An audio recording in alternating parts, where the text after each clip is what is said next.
Nos destaques do Panorama CBN, STF decide que garantir vagas em creches e pré-escolas é dever do Estado e não estabelece condições. O ex-presidente Fernando Henrique Cardoso pede voto pró-democracia. A campanha do ex-presidente Lula assume que o apoio foi ao petista. O Ministério da Economia anuncia mais um bloqueio no orçamento deste ano. O corte já chega a 10 bilhões e meio de reais. Na Rússia, manifestantes contrários à convocação de reservistas para a guerra são presos. O chanceler do país afirma na ONU que o Ocidente ignora as agressões sofridas pela Rússia que levaram à situação atual. Panorama CBN. Eu sou Leandro Gouveia, Juliana Prado está de férias. Enquanto isso, eu vou te contar em menos de 30 minutos tudo o que foi notícia nesta quinta-feira, dia 22 de setembro de 2022.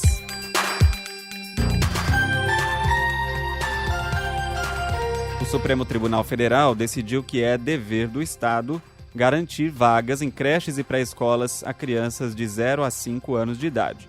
Essa garantia já é prevista na Constituição. Só que o município de Criciúma, Santa Catarina, defendia que o poder público deveria cumprir esse papel na medida de suas possibilidades, porque nem sempre há recursos suficientes.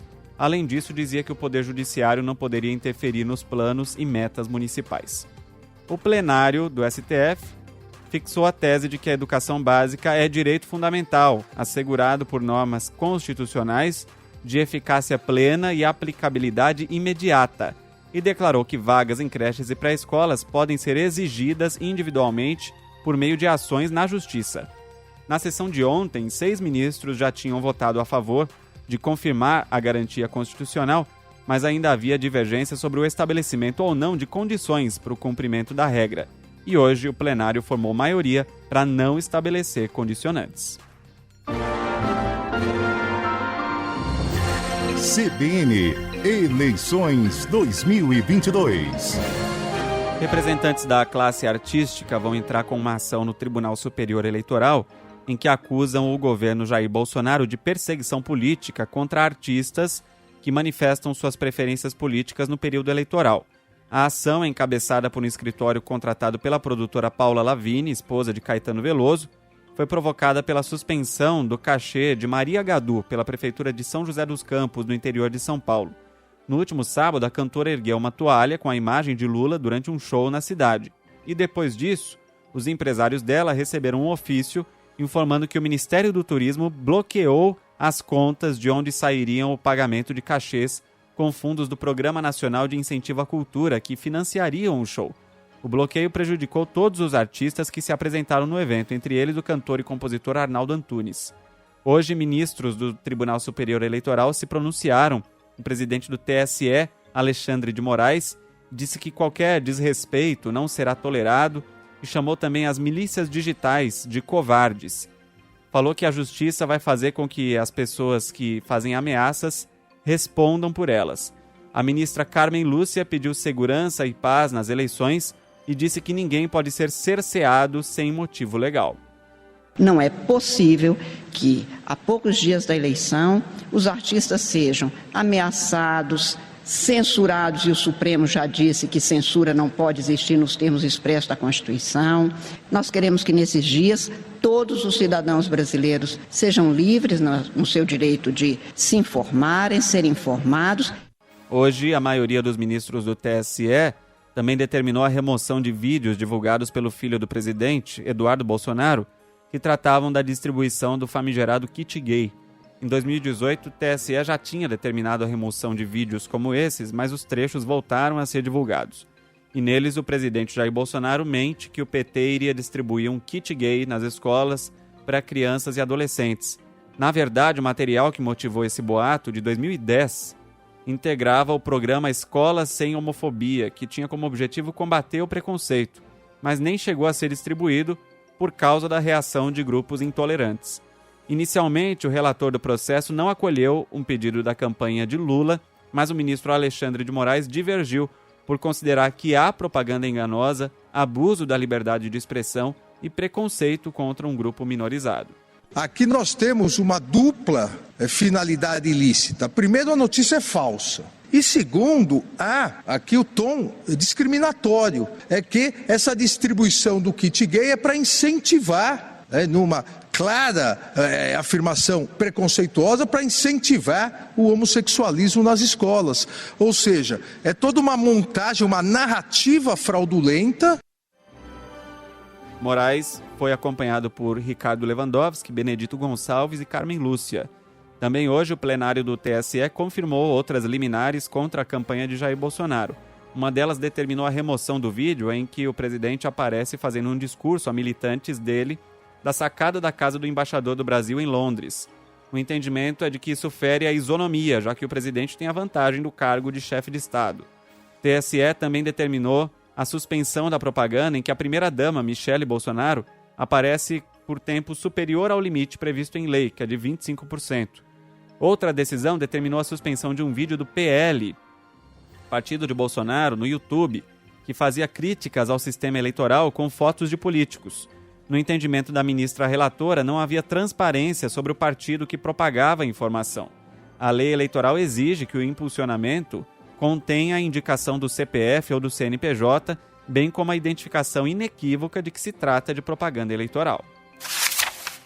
E sem citar nenhum candidato, o ex-presidente da República, Fernando Henrique Cardoso, do PSDB, divulgou uma nota pedindo voto pró-democracia nas eleições. Ele pediu aos eleitores que escolham quem tem compromisso com o combate à pobreza e à desigualdade, defende direitos iguais para todos, independentemente da raça, gênero e orientação sexual, se orgulha da diversidade cultural da nação brasileira, valoriza a educação e a ciência e está empenhado na preservação de nosso patrimônio ambiental, no fortalecimento das instituições que asseguram nossas liberdades e no restabelecimento do papel histórico do Brasil no cenário internacional. FHC também ressaltou que, embora não apresente nenhum problema grave de saúde, já não tem mais energia para participar ativamente do debate político pré-eleitoral. O PT interpretou a declaração como um claro apoio a Lula. O próprio ex-presidente se manifestou. Todo o apoio que vier para a gente levar essa eleição logo, eu acho que é melhor para todo mundo. Eu agradeço as pessoas que estão demonstrando confiança agora. Eu fico feliz, obviamente, agradecido. E eu espero que mais gente saiba o que está acontecendo no Brasil e que mais gente se defina, porque a chapa Lula e Alckmin efetivamente é a chapa que pode ser eleita e recuperar esse país. 38 minutos depois da manifestação de FHC, o PSDB publicou uma nota dizendo que o partido tem candidata e vai lutar até o fim para elegê-la. Simone Tebet, do MDB, e a senadora Mara Gabrilli, candidata a vice, representam o melhor caminho para o Brasil, diz o partido. Primeiro turno é para votar no melhor, útil é votar em quem a gente confia. Em campanha em Belém, no Pará, o candidato Jair Bolsonaro participou de um ato em que voltou a criticar o ex-presidente Lula, candidato do PT, e reafirmou ser contra o aborto e a legalização das drogas. Na luta para evitar a fuga de votos, o candidato Ciro Gomes, do PDT, disse que é a favor do voto útil contra a corrupção. Olha, eu sou a favor do voto útil. Nós temos que fazer do nosso voto uma coisa útil contra a corrupção. Então, votar em candidato corrupto é uma coisa inútil. Mais do que isso, compromete o futuro da nação brasileira. E é isso que o PT e o Bolsonaro não querem. Eles gostariam muito de que as pessoas entendessem que voto útil é você esquecer determinadas questões graves, como a corrupção, o mesmo modelo econômico trágico que produziu desemprego em massa, inadimplência das famílias humilhante para 66 milhões e 600 mil pessoas. Portanto, eu vou continuar trabalhando com serenidade, com equilíbrio. Ciro alegou que se a sua candidatura fosse irrelevante, ele não estaria sendo atacado pelo que chamou de fascistas de direita e de esquerda. A candidata Simone Tebet, do MDB, pediu voto útil na chapa dela. O voto útil é o nosso, né? O voto útil é o voto do futuro, né? Nem tentar voltar às velhas fórmulas do passado que não deram certo, que ficaram 4 mandatos e não fizeram o dever de casa, que é uma verdadeira revolução no país através da educação de qualidade para os nossos filhos e faz com que, ao termos uma pandemia, uma guerra, o Brasil ter voltado para o mapa da fome e muito menos permanecer com um governo insensível que não planeja, não conhece as realidades do Brasil e só vive criando crises artificiais para esconder a sua incompetência e sua incapacidade. Nós somos a candidatura que tem capacidade de dialogar com a esquerda, com a direita, com moderação, com equilíbrio. Sabatina do Ouvinte. Hoje quem participou foi Simone Tebet, do MDB. Em resposta aos ouvintes, ela criticou os decretos de Bolsonaro que facilitam as compras de armas e prometeu maior controle na venda se for eleita. Além de segurança pública, ela também falou sobre questões sociais, econômicas e ambientais. Você já pode ouvir aí na lista de episódios do Panorama CBN, é só dar o play. Nós já exibimos a sabatina do ouvinte com o candidato Lula, do PT, as perguntas enviadas ao candidato Jair Bolsonaro, do PL, que não enviou as respostas, e Ciro Gomes, do PDT. Todas as sabatinas estão disponíveis na lista do Panorama. Aqui em São Paulo, uma situação inusitada. O candidato ao governo do estado, Tarcísio de Freitas, do Republicanos, não soube responder onde vai votar. Isso foi numa entrevista à TV Vanguarda, afiliada da Globo em São José dos Campos, que é a cidade para onde ele transferiu o domicílio eleitoral justamente para poder se candidatar. Tenho vínculo afetivo, frequentei muito durante um período da minha vida, é o local mais lógico para estabelecer o domicílio eleitoral. E o senhor vota onde? Qual que é o seu local de votação, por curiosidade? É um colégio. Sabe o bairro, assim, só pra gente saber qual é o colégio? Agora... Fugiu a cabeça, né? Mas aí... Tarcísio de Freitas é natural do Rio de Janeiro, fez carreira no funcionalismo público em Brasília. O fato de não ser paulista e estar concorrendo ao governo do estado, depois de um pedido do presidente Jair Bolsonaro, é constantemente usado pelos adversários. E o Ministério Público Eleitoral denunciou o deputado estadual Douglas Garcia, do Republicanos, por difamação, no episódio em que ele intimidou a jornalista Vera Magalhães, comentarista da CBN. Agora cabe ao Tribunal Regional Eleitoral decidir se aceita essa denúncia. Nessa quinta, Douglas Garcia encaminhou ao Conselho de Ética da Assembleia Legislativa uma questão de ordem contestando a notificação que foi feita pelo colegiado sobre as 8 representações contra ele de quebra de decoro. O deputado alegou que a notificação não pode ser feita via diário oficial, e sim pessoalmente, como determina o regimento interno da Casa. Na prática, a medida congela o prazo para que ele apresente a defesa prévia, que vinha correndo desde a segunda-feira e terminaria nesta sexta. Agora, a tramitação só volta após a Procuradoria da Casa se manifestar sobre a questão de ordem. A presidente do Conselho de Ética, deputada Maria Lúcia Amari, optou por notificar o bolsonarista pelo Diário Oficial depois de 3 tentativas frustradas de entregar o documento pessoalmente no gabinete dele. Ela afirma que a Procuradoria da Casa foi consultada antes dessa notificação. A gente faz um paralelo com o Código de Processo Civil. Quando você não encontra a pessoa depois de procurada, certifica que cita pelo Diário Oficial. Eu não sei qual será o parecer, mas antes de eu fazer essa notificação pelo Diário Oficial, eu consultei a Procuradoria também. Além desses processos, o parlamentar também é investigado criminalmente pelo Ministério Público e a Secretaria da Justiça de São Paulo abriu um inquérito administrativo contra ele por discriminação à mulher. E a Polícia Federal abriu um inquérito contra um empresário bolsonarista de Santa Catarina, que praticou tiro ao alvo com uma imagem do ex-presidente Lula. A ação, protagonizada por Luiz Henrique Crestani, foi gravada e viralizou nas redes sociais. E a mulher do empresário também será investigada pela Polícia Federal porque apareceu no vídeo atirando contra a imagem. Panorama CBN.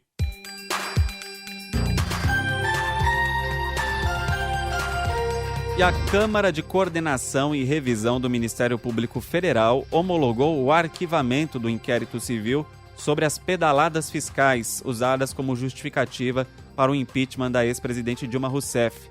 A decisão é de fevereiro, mas só foi divulgada hoje, a 10 dias do primeiro turno das eleições.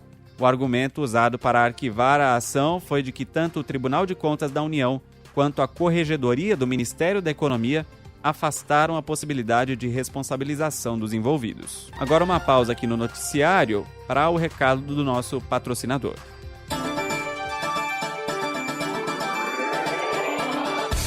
Andar de carro é o maior conforto e facilita a vida da gente, né?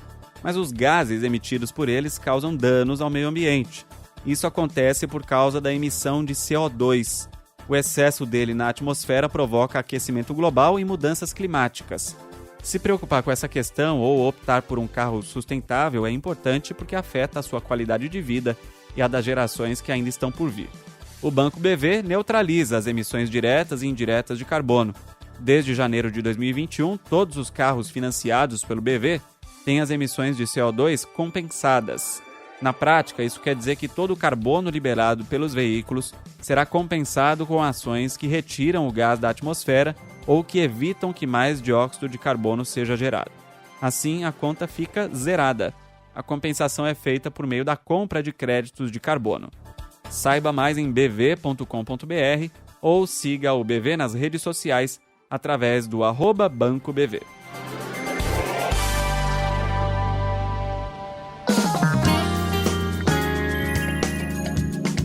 De volta ao nosso noticiário, o Ministério da Economia anunciou mais um bloqueio no orçamento desse ano, agora de 2 bilhões e 600 milhões de reais. Com isso, a tesourada passa de 7,9 bilhões para 10 bilhões e meio. Segundo o governo, o novo bloqueio é necessário por causa do aumento de gastos com despesas previdenciárias e também para cumprir a regra do teto de gastos. As áreas afetadas ainda não foram divulgadas e o bloqueio nos gastos livres do governo foi feito depois que o governo liberou mais de 5 bilhões em emendas, sendo 3 bilhões e meio para o orçamento secreto. Mais de 1 milhão de contribuintes caíram na malha fina esse ano, hein? Entre os principais motivos que levaram os contribuintes a essa situação estão a omissão de rendimentos e deduções da base de cálculo. A Receita Federal abre amanhã a consulta ao 5º e último lote de restituição do imposto de renda. Os contribuintes poderão acessar as informações a partir das 10 da manhã. Também vão ser liberadas as consultas a lotes residuais de anos anteriores. Os dados vão poder ser visualizados na página da Receita na internet ou no aplicativo. E hoje a Petrobras anunciou a redução de 6% do preço do gás de cozinha de botijão vendido às distribuidoras. O preço passa de R$ 4,2 o quilo para R$ 3,78, o equivalente a R$ 49,19 por 13 quilos, que é o peso do botijão. Para o consumidor, na semana encerrada em 17 de setembro, o preço médio do gás de cozinha estava em R$ 113,25, segundo a Agência Nacional do Petróleo. E o euro atingiu o menor valor frente ao dólar em 20 anos. Despencou para 98 centavos de dólar. Aqui no Brasil, o euro é negociado a R$ 5,09, teve desvalorização de 0,91%. O dólar subiu 0,4%, fechou o dia cotado a R$ 5,17. E a Bolsa de Valores de São Paulo encerrou o pregão de hoje em queda de 0,5% aos 111.935 pontos.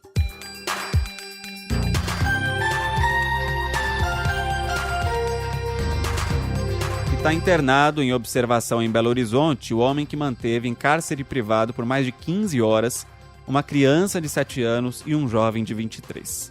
Leandro Mendes Pereira foi baleado por policiais do Batalhão de Operações Especiais da PM na manhã de hoje. Segundo familiares, o autor do crime foi baleado na cabeça, numa região próxima ao olho. Ele está entubado, não teve morte cerebral e, conforme a equipe médica, tem chances de sobreviver. Esse caso teve início na noite de ontem e você ouviu no Panorama da Manhã. O Leandro não aceitava o fim do relacionamento com a ex-companheira e foi até a casa dela, armado, para tirar satisfação. Quando chegou ao local, encontrou a ex-mulher, o filho dela e um amigo da família. A mãe do garoto conseguiu fugir, mas a criança e o jovem foram feitos reféns. Aí, durante a manhã de hoje, o criminoso intensificou as ameaças aos reféns. Foi quando houve sinal verde do comando para que os snipers atirassem. A porta-voz da Polícia Militar de Minas, Major Laila Brunella, explica que essa medida só foi adotada porque não havia mais outras possibilidades. Quando as ameaças realmente começaram a ficar mais intensas, os militares do BOP fazem a opção pelo uso do sniper, né, e foi a alternativa melhor para resguardar a vida dos 2 reféns que estavam lá. Depois do tiro, os reféns foram resgatados. O garoto é autista, saiu no colo de agentes do BOP. Um momento de muita comoção para os familiares que aguardavam do lado de fora. A tia do jovem que foi salvo, Cristiane Nogueira, disse que ficou aliviada com o fim do cárcere.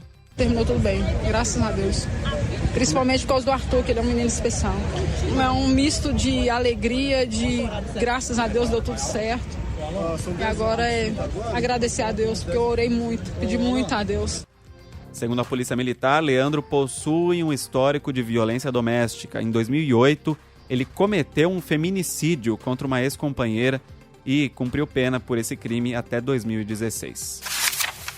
E a Anvisa determinou o recolhimento de massas da empresa Keishi, que usaram o propilenoglicol da marca Tecnoclean na fabricação. A agência também proibiu a comercialização, distribuição e o uso desses produtos fabricados entre 25 de julho e 24 de agosto de 2022. Segundo a Anvisa, uma inspeção identificou que a empresa adquiriu e usou a substância contaminada como ingrediente na linha de produção de suas massas. Massas orientais como yakisoba e lamen, também massas de salgados como gyoza, vendidos na forma de massas congeladas. No começo de setembro, a Anvisa determinou o recolhimento de 2 lotes do propilenoglicol contaminados por uma substância tóxica, o etilenoglicol. O propilenoglicol adulterado foi usado na fabricação daqueles petiscos para cachorros e pode ter sido responsável pela morte de ao menos 40 animais. A Anvisa orienta que se o consumidor não encontrar a data de fabricação no rótulo das embalagens, deve entrar em contato com a empresa para confirmar essa data. Mas, se não tiver certeza, a orientação é mesmo não consumir esses produtos. E a Rússia informou que aproximadamente 10 mil voluntários compareceram ao alistamento militar antes mesmo de os documentos de convocação serem expedidos pelo governo. Ontem, o presidente Vladimir Putin anunciou que iria mobilizar 300 mil reservistas para a guerra na Ucrânia. Essa notícia contrasta com os relatos de cidadãos russos que correm para sair do país justamente para não serem enviados ao conflito. E também tem protestos. Quase 1.200 russos foram presos em Moscou e São Petersburgo, segundo o grupo independente de direitos humanos OVD Info. O presidente do Conselho de Segurança da Rússia, Dmitry Medvedev, afirmou que o país está pronto para defender os territórios conquistados na Ucrânia com armas nucleares estratégicas. Subiu o tom daquelas ameaças feitas pelo presidente Vladimir Putin durante um pronunciamento. O ministro das Relações Exteriores da Rússia, Sergei Lavrov, contestou as acusações feitas pelo Ocidente. Ele disse que a comunidade internacional ignora há anos as agressões sofridas pela Rússia que levaram à atual situação na Ucrânia. Lavrov falou no Conselho de Segurança da ONU, que se reuniu em Nova York hoje, para discutir a escalada do conflito promovido pela Rússia. Ele começou dizendo que houve uma tentativa de impor uma narrativa de agressão russa, e aí fez um histórico sobre a relação entre os dois países.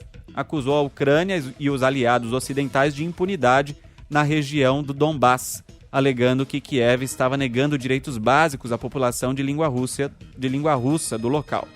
De acordo com ele, as pessoas com costumes, língua e origem russos eram privadas de direitos básicos num ato racista e russofóbico. Ele também criticou organizações neonazistas ucranianas e deixou a sala depois de discursar. O ministro das Relações Exteriores da Ucrânia, Dmytro Kuleba, disse que a quantidade de mentiras que sai do diplomata russo é extraordinária. The amount of lies coming from the Russian diplomats is quite extraordinary. Hoje nos concentramos quase totalmente em um crime cometido por soldados russos na Ucrânia. Mas se alguém pensa que é o único pronto para matar, torturar, estuprar, cortar os genitais, está enganado. Diplomatas russos são diretamente complacentes, porque suas mentiras encobrem esses crimes. O diplomata pediu que o Conselho de Segurança apoie a criação de um tribunal especial para o crime de agressão contra a Ucrânia. Para ele, não haverá paz sem justiça. E pouco antes da fala de Lavrov, o secretário de Estado norte-americano, Antony Blinken, listou várias alegações de crimes de guerra cometidos pela Rússia contra a Ucrânia. Ele pediu aos países que se manifestem enfaticamente contra Putin diante da afronta à ordem internacional.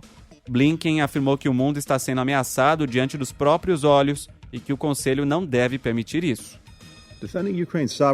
Defender a soberania e a integridade territorial da Ucrânia é muito mais do que defender o direito de uma nação de escolher o próprio caminho, por mais fundamental que seja esse direito. Trata-se também de proteger uma ordem internacional, onde nenhuma nação pode redesenhar as fronteiras de outra pela força. Um homem escolheu essa guerra. Um homem pode acabar com ela. Porque se a Rússia parar de lutar, a guerra acaba. Se a Ucrânia parar de lutar, a Ucrânia acaba. Blinken ainda criticou o que chamou de estratégia diabólica da Rússia em promover um plebiscito nas áreas ocupadas na Ucrânia. A Rússia é um dos 5 integrantes permanentes do Conselho de Segurança, por isso tem poder de veto e pode bloquear qualquer ação contra si mesma. E o governo dos Estados Unidos impôs sanções econômicas à polícia de costumes do Irã em resposta à morte de uma jovem de 22 anos que foi presa pela acusação de usar o véu de maneira inadequada. O Departamento do Tesouro americano acusou o órgão de ser responsável pela morte da jovem, o que é negado pelas autoridades iranianas. O caso levou milhares de manifestantes às ruas do Irã. Nos últimos 6 dias, 17 pessoas já morreram. Encerramos assim o Panorama CBN, que teve trabalhos técnicos de Daniel Mesquita. Pode mandar mensagem para mim, procurando por Leandro Gouveia nas redes sociais. No Instagram é @LeReisGouveia. Amanhã, Bianca Santos chega para o Panorama da Manhã, direto do Rio, e eu volto na sequência no Panorama da Noite. Até lá!